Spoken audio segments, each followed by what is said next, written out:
Connecting the first panel to the optimizer.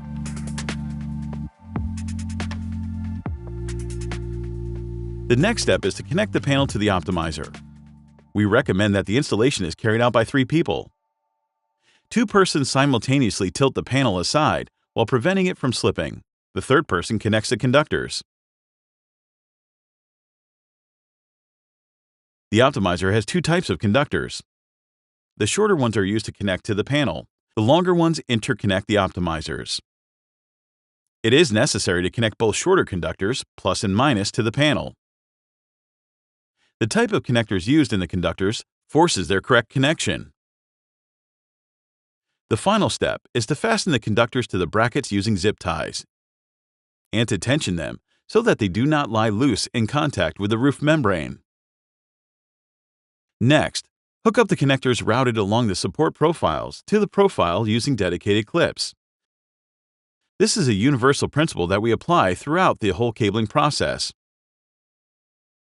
Fasten the conductors routed between the brackets using zip ties. Those routed along the support profile should always be fastened with clips.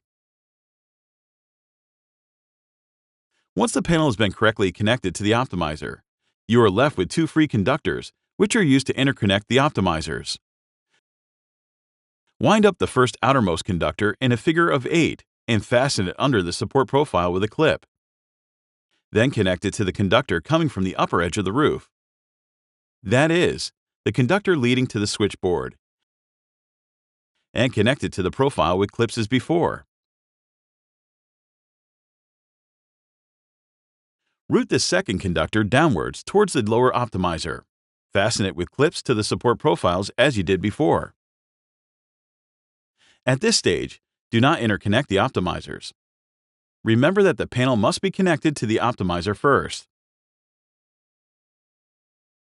If it is necessary to disconnect the conductors, use only a dedicated spanner.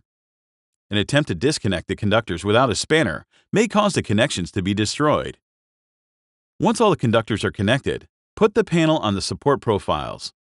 After connecting all the connectors, lay the panel on the support profiles and hook up all the loose wires to the support profiles so that they do not come into contact with the roof membrane. Then, push the panel upwards to the wall of the upper bracket and install the main pressure strips.